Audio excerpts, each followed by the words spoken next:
Good evening students. आज हम start करेंगे सुपरपोजिशन ऑफ वेव। तो स्टार्ट करते हैं। हेडिंग डालिए सुपरपोजिशन ऑफ वेव्स। बेटा सुपरपोजिशन का मीन्स क्या है कि सपोज दो वेव्स हैं, जैसे y1 हमने एक वेव की इक्वेशन लिखते हैं a sin omega t plus kx। ठीक है, अब ये वेव 1 है तो यहां पर 1 डाल देती हूं, यहां पर kx 1। ऐसे ही y2 equals to a2 sin omega t plus kx2।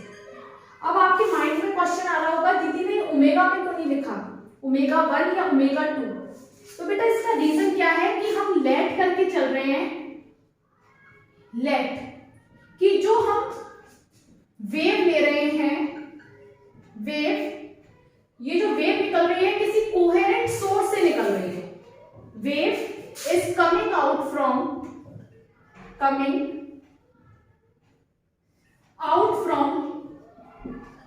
Coherent source.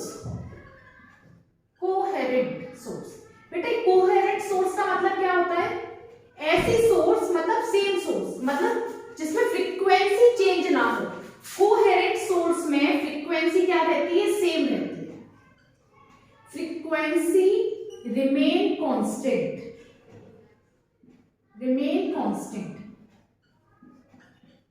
बेटा फ्रीक्वेंसी की खासियत है कि अगर सपोज किसी मीडियम में वेव जा रही है, पहले जो वेव है वो एयर में जा रही है, उसके बाद वो सॉलिड में जा रही है, फिर लिक्विड में, तो उसकी फ्रीक्वेंसी मीडियम चेंज होने पर चेंज नहीं होती। वेव की फ्रीक्वेंसी मीडियम के चेंज होने पर चेंज नहीं होती। वेव की जो फ्रीक्वेंसी है does not depends upon medium, does not depends on the medium. मतलब अगर मीडियम चेंज करते हैं तो ऐसी कौन सी चीज है वेव की जो कांस्टेंट रहती है? तो आपको आंसर देना चाहिए फ्रीक्वेंसी।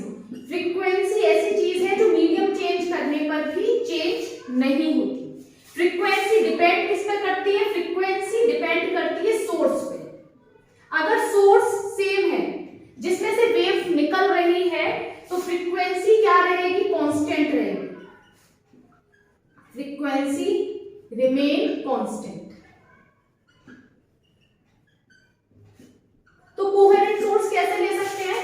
सपोज मेरा यहां पर बल्ब लग रहा है, बल्ब के सामने मैं एक शीट बना दूं, एकदम शीट लगा दूं और इसमें दो छोटे छोटे होल कर दूं, तो बेटा इसमें से लाइट आ रही निकल रही होगी और इसमें से लाइट निकल रही होगी। यहां से जो लाइट निकल रही होगी वो किसी ना किसी वेव फॉर्मेट में निकल रही होगी और इधर से भी लाइट जो निकल रही होगी वेव फॉर्मेट में निकल रही होगी। तो ये दोनों वेव, इसको बोल सकते हैं y1, इसको बोल सकते हैं y2। इसमें खासियत क्या हुई कि सोर्स क्या है? सेम है। अगर सोर्स सेम है तो इन दोनों की फ्रीक्वेंसी क्या रहेंगी? सेम रहेंगी। Frequency remain same. तो दोनों ही केस में फ्रीक्वेंसी सेम रहेगी। फ्रीक्वेंसी का फॉर्मूला क्या होता है? फ्रीक्वेंसी, एंगुलर फ्रीक्वेंसी हम किसको बोलते हैं? Omega, 2 pi nu. तो ओमेगा क्या है यहाँ पर? Angular frequency. और आपको बोल दिया फ्रीक्वेंसी क्या रहती है? कांस्टेंट। इसलिए हमने यहाँ पर क्या लिए हैं? Coherent source. अगर कोहेरेंट सोर्स लेंगे तो फ्रीक्वेंसी कांस्टेंट रहेगी, इसलिए यहाँ पर ओमेगा 1 और ओमेगा 2 नहीं लगेगा। तो मेन चीज आपको यही समझनी है कि यहाँ पर ओमेगा 1 और ओमेगा 2 दीदी ने क्यों नहीं लगाया, इसीलिए नहीं लगाया। समझ में आया इतना? तो पहले आप इतना नोट कर लीजिए, फिर आगे बढ़ते हैं।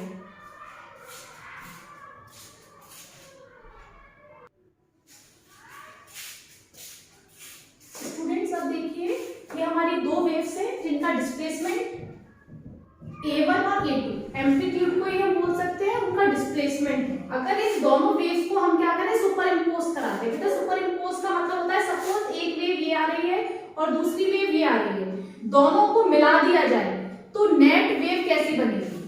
तो हमें क्या निकालना है? y net. अगर दोनों को मिला दिया जाए तो वेव कैसे बनेगी? तो बेटा देखो, इसका एम्पलीट्यूड a1, इसका एम्पलीट्यूड a2, तो रिजल्टेंट एम्पलीट्यूड क्या लिख सकते हैं हम? a net. इस a नेट को अभी निकालेंगे, ये क्या है? रिजल्टेंट वेव, अगर इस वेव को मिला दें और इस वेव को मिला दें तो रिजल्टेंट एम्पलीट्यूड को क्या बोलेंगे, ए नेट साइन ओमेगा टी। बेटा फ्रीक्वेंसी अभी बोला कि कोहेरेंट सोर्स है तो फ्रीक्वेंसी सेम होगी, omega t plus five. Five क्या है, दोनों में फेज डिफरेंस। अब देखो फाइव कैसे निकालेंगे, आपको पता है इसका जो फेज डिफरेंस है इसको बोलेंगे फाइव वन, इसका जो फेज है इसको बोलेंगे फाइव टू। हमें क्या निकालना है, फाइव। तो लेट करते हैं कि हमारी दो वेव्स हैं, एक मान ली A1 और दूसरी मान ली A2। और बेटा जो A1 है वो जो A2 है वो A1 से कितना आगे है, ये मान लिया 5। 5 का मतलब ये तो होता है फेज डिफरेंस, तो हमने ये माना है कि दोनों में जो अंतर है वो कितना है, 5। ये A2 वेव A1 वेव से 5 जो है फेज में आगे है। अगर हमें 5 निकालना है इसका मतलब ये आगे है, तो 5 2 माइनस 5 कर दीजिए, 5 2 माइनस 5। तो देखिए ओमेगा टी से ओमेगा टी कैंसिल, तो यहां पर आ जाएगा k x2 minus x1। k x2 minus x1 को क्या बोल सकते हैं, डेल्टा x, मतलब चेंज है, x2 माइनस x1 क्या हो जाएगा, डेल्टा x। दोनों का डिफरेंस को ही हम क्या बोल देते हैं, डेल्टा x। तो 5 की वैल्यू आ जाएगी k डेल्टा x। अब बेटा k की वैल्यू आपने पहले पढ़ी हुई है, k equals to 2 pi by lambda. तो k की वैल्यू यहां पर पुट कर देते हैं, मैं इधर लिख देती हूं, phi equals to k 2 pi by lambda into delta x।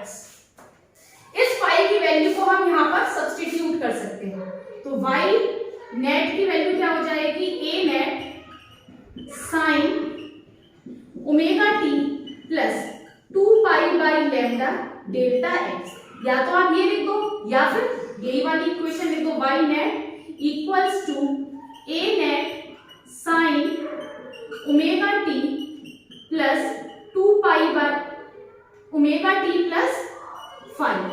तो ये दो इक्वेशन हो गई। अगर हम दो वेव्स को सुपर इम्पोज करा दें, मतलब एक वेव ऐसे जा रही है दूसरी वेव ऐसे जा रही है, अगर दोनों को मिला दिया जाए तो नेट वेव की इक्वेशन ये होगी, जिसमें 5 क्या होगा, फेज डिफरेंस।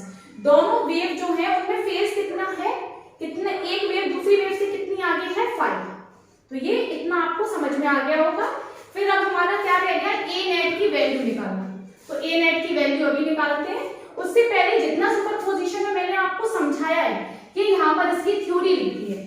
सुपरपोजिशन प्रिंसिपल का मीन्स क्या है, 2 and more progressive waves can travel simultaneously। देखो दो प्रोग्रेसिव वेव है जो साइमल्टेनियसली चल रही है इन अ मीडियम, मतलब सेम मीडियम में, without affecting the motion of each other. कोई भी किसी के मोशन को इफेक्ट नहीं कर रही है। Therefore the resultant displacement, अगर दोनों को मिला दिया जाए तो resultant displacement means resultant amplitude, जो हमने यहाँ पर बोला है a net of each particle of the medium at any instant is a vector sum of the displacement produced by two waves। बेटा जो इतनी लाइन है ना, ये अभी हम आपको बताएंगे a net निकालते कैसे। a net जो निकालेंगे हम दोनों ही एम्पलीट्यूड का क्या कर देंगे, वेक्टर सम। आप लोगों ने पढ़ा है अगर a1 एक वेक्टर है a2 एक वेक्टर है तो रिजल्टेंट वेक्टर क्या होता है, इन दोनों के बीच में जाएगा, इसे बोल देंगे ar। ये क्या होगा, रिजल्टेंट वेक्टर ar बोल सकते हो या फिर a नेट बोल सकते हो। ये इससे सपोज कितने एंगल कितना आगे है, a1 से थीटा। तो बस अब रिजल्टेंट का फॉर्मूला लगा के हम a नेट की वैल्यू निकाल देंगे, तभी a नेट की वैल्यू पता चल जाएगी। तो हमारा सुपरपोजिशन प्रिंसिपल इजीली एक्सप्लेन हो जाएगा। बस इसमें a नेट की वैल्यू निकालना और रह गया है। तो बस अभी करते हैं इसको।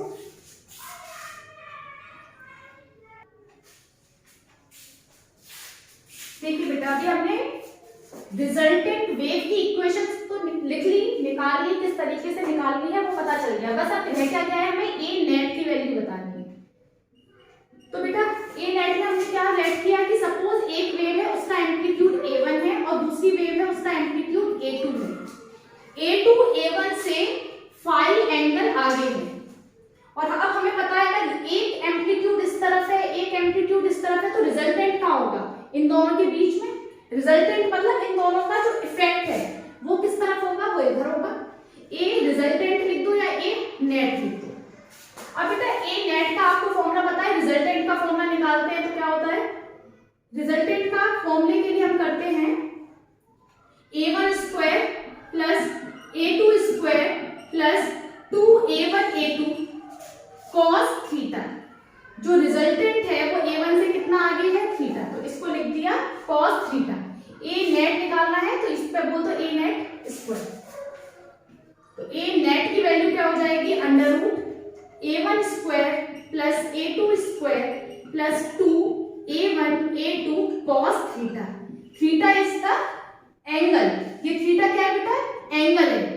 a1 और a2 देखो, सॉरी थीटा, ये रिजल्टेंट तो थीटा हो गया और a1 a2 के बीच में एंगल क्या है, cos फाई, तो यहां पर cos फाई लिखेंगे। Phi is the angle between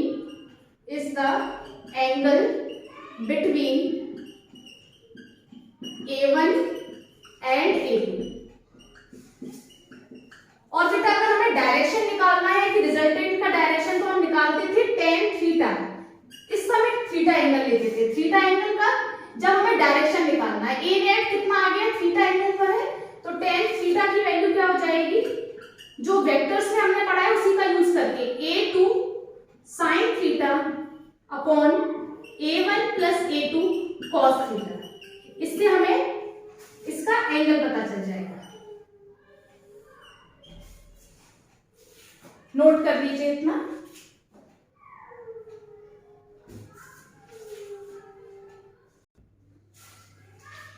बेटा देखो a नेट की वैल्यू हमारी ये निकल कर आ। अब इससे हमें समझ में क्या आया, इससे ये आया, सपोज ये हमारी कोहेरेंट सोर्स है,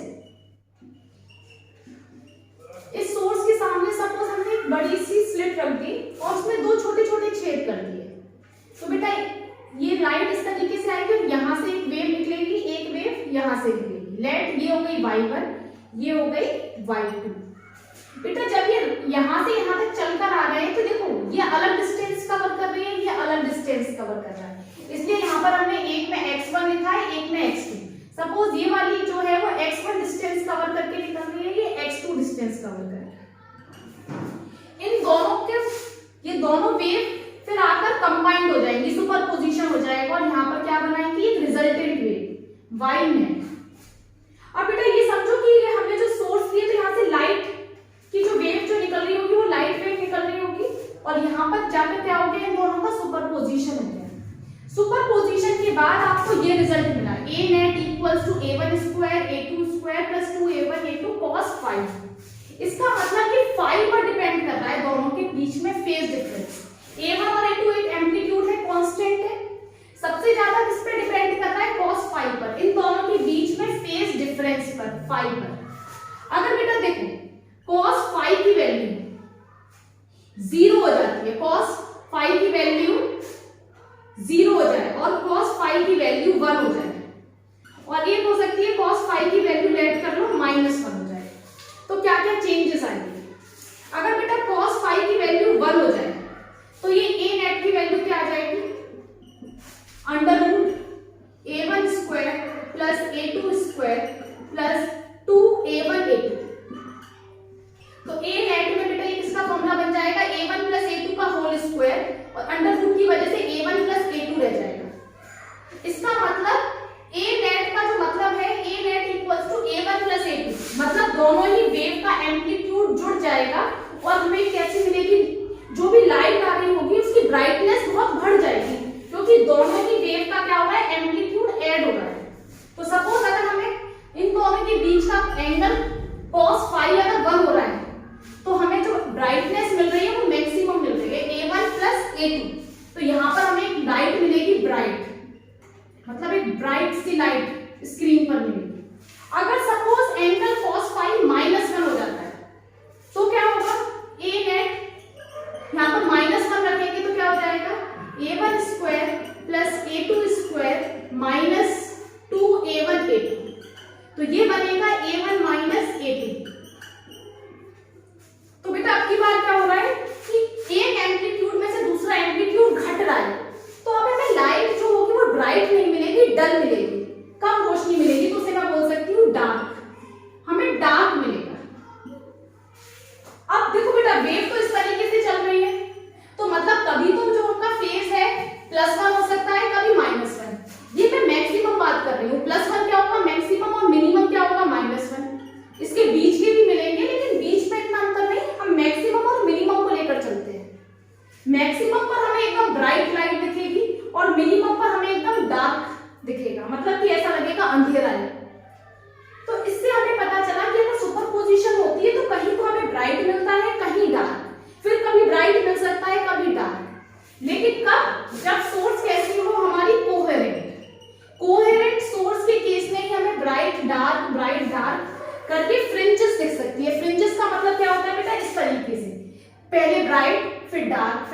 फिर डार्क फिर ब्राइट। इस तरीके से पैटर्न आपको स्क्रीन पर दिखेगा।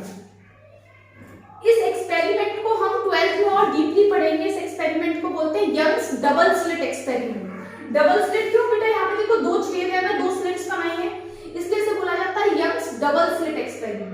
तो अभी आपको समझ में आया कि हम दो वेव्स हैं, अगर ये सुपर इम्पोज करती हैं तो कहीं हमें ब्राइट मिलता है, कहीं डार्क। अगर फिर से अगर 1 एंगल cos फाई की वैल्यू 1 बन रही होगी तो फिर से ब्राइट मिल जाएगा, अगर फिर से -1 मिल रही होगी तो डार्क मिल जाएगा। ब्राइट डार्क इस तरीके से फ्रिंजेस मिलती रहेंगी। तो ये किस पर डिपेंड कर रही है, एम्पलीट्यूड पर। और जो एम्पलीट्यूड है वो हम कैसे निकाल रहे हैं, वेक्टर सम। दोनों एम्पलीट्यूड का हमने वेक्टर निकाला था, वेक्टर सम, उससे हमें रिजल्टेंट वेक्टर मिला था। तो ये इतना हमें समझ में आया कि ब्राइट और डार्क फ्रिंजेस कैसे मिलेंगी। इस तरीके से ब्राइट और डार्क फ्रिंजेस हमें मिलेंगी। अगर बेटा मैं कोहेरेंट सोर्स नहीं लेती तो क्या होता, अभी आप समझना, अगर कोहेरेंट सोर्स नहीं लेते तो क्या होता।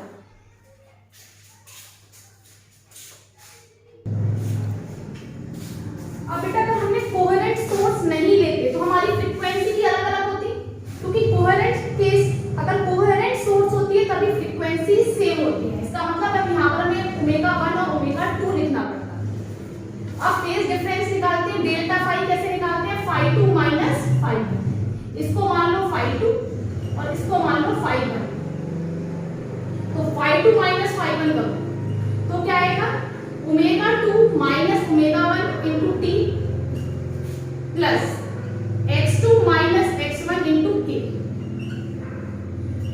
डेल्टा फाई को पहले हमने फाई ऐड किया है, फाई मतलब फेज डिफरेंस, तो फाई का इसमें हो जाएगा delta omega into T plus delta x into T.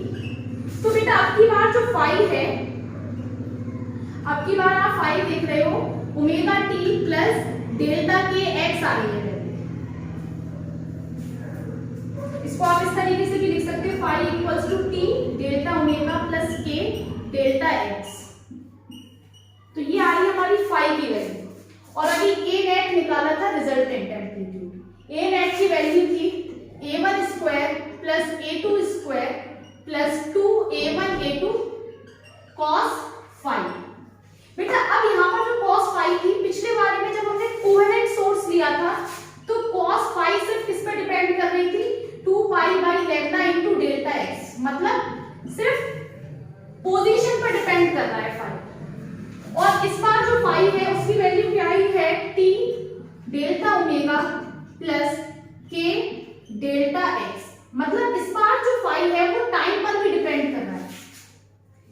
पिछली बार सिर्फ एक्स पर डिपेंड कर रहा था, तो हमें फ्रिंजेस कैसी मिल रही थी, डिस्टेंस, एक वेव है अलग डिस्टेंस कवर करेगी, दूसरी अलग। डिस्टेंस में चेंज होने की वजह से हमें किसी पोजीशन पर ब्राइट मिल रहा था, ब्राइट, और किसी पोजीशन पर हमें डार्क मिल रहा था, क्योंकि वेव्स अलग अलग डिस्टेंस ट्रेवल कर आएंगी, अलग अलग डिस्टेंस ट्रेवल कर आएंगी, तो फेज डिफरेंस अलग अलग होगा। तो किसी पोजीशन पर हमें ब्राइट मिलेगा, किसी पोजीशन पे डार्क। अब यहाँ पर क्या है, फाई टाइम पर डिपेंड कर रहा है, तो मतलब हमें, और पोजीशन पर भी, तो इसका मतलब क्या होगा, हमें एक ही जगह पर टाइम चेंज होगा तो कभी ब्राइट मिलेगा, कभी डार्क, कभी ब्राइट कभी डार्क, तो ऐसा लगेगा लाइट झिपझिप झिपझिप कर रही है। और यहाँ पर क्या होगा, हमें पैटर्न मिल जाएगा, एक पोजीशन पर ब्राइट ही ब्राइट बनेगा, एक पोजीशन पे डार्क ही डार्क बनेगा, दूसरी पोजीशन पे ब्राइट ब्राइट बनेगा, उसके बाद नेक्स्ट पोजीशन पे डार्क डार्क बनेगा। तो यहाँ पर जो फ्रिंजेस होंगी वो हम देख सकते हैं, और यहाँ पर क्या होगा, वो झिपझिप झिपझिप करके बन रही होंगी, तो हम उसे नोटिस ही नहीं कर पाएंगे। इसलिए आपसे बोला था अगर हमें फ्रिंजेस देखनी है तो हमें सोर्स कैसी लेनी पड़ेगी, कोहेरेंट फ्रिंजेस। मतलब आपको पैटर्न देखना अच्छा लगेगा कि आपने एक एक्सपेरिमेंट किया और आपको वॉल पर या फिर किसी बोर्ड पर फ्रिंजेस दिख रहे हैं, कभी ब्राइट कभी डार्क, कभी ब्राइट कभी डार्क, और यहाँ पर क्या होगा, झिपझिप झिपझिप लाइट करेगी, तो आप फ्रिंजेस नोट ही नहीं कर पाओगे। इसलिए सोर्स क्या लेते हैं हम, कोहेरेंट। कोहेरेंट सोर्स की खासियत क्या है कि कोहेरेंट सोर्स में फ्रीक्वेंसी सेम रहती है। फ्रीक्वेंसी सेम रहेगी तो हमारा जो फेज डिफरेंस होता है ये आता है 2 pi by lambda into delta x. अगर कोहेरेंट सोर्स नहीं लेंगे तो फेज डिफरेंस हमारा ये आएगा t into delta omega plus k into delta x.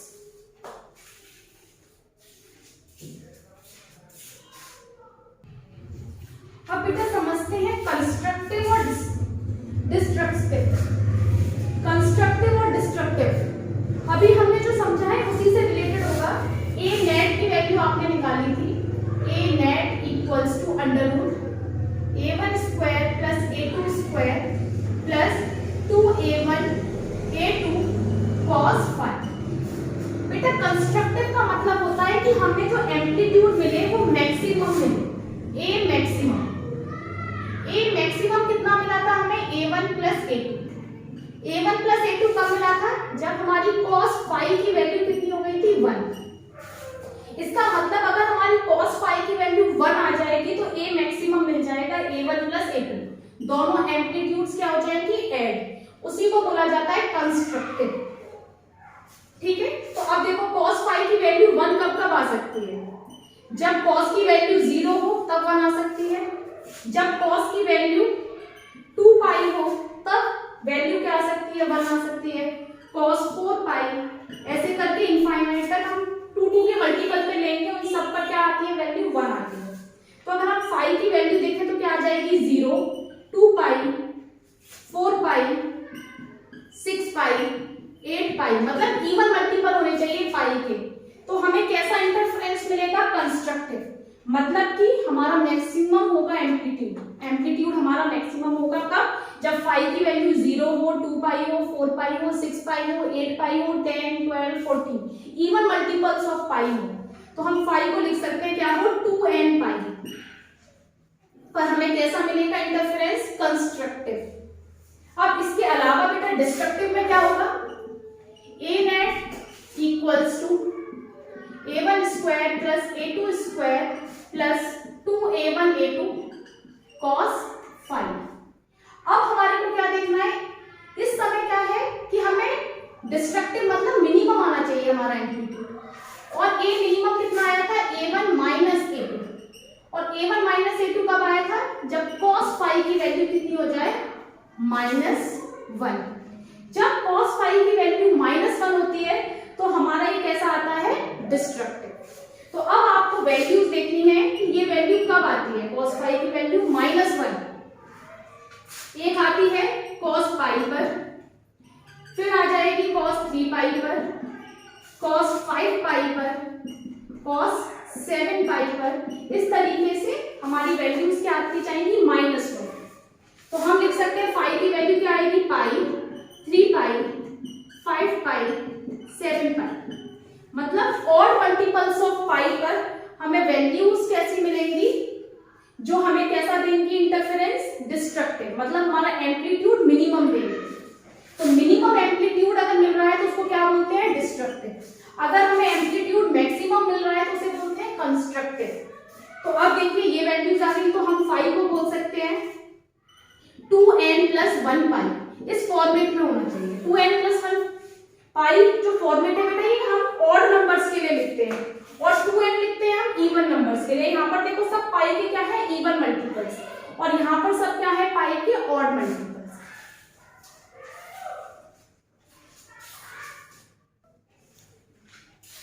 बेटा अभी हमने कंस्ट्रक्टिव में फेज डिफरेंस निकाला।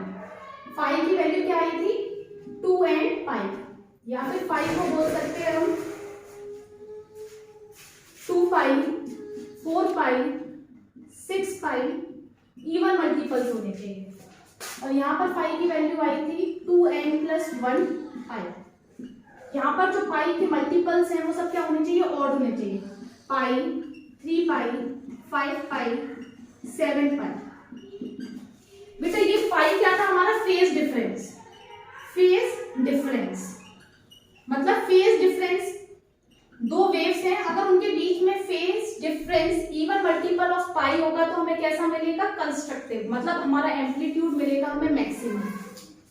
वहीं अगर phase difference odd multiple of pi होंगे तो हमें क्या मिलेगा, डिस्ट्रक्टिव। मतलब हमारा जो एम्पलीट्यूड होगा वो मिनिमम मिलेगा, A minimum equals to a1 minus a2, और यहाँ पर मैक्सिमम मिलेगा A max equals to a1 plus a2।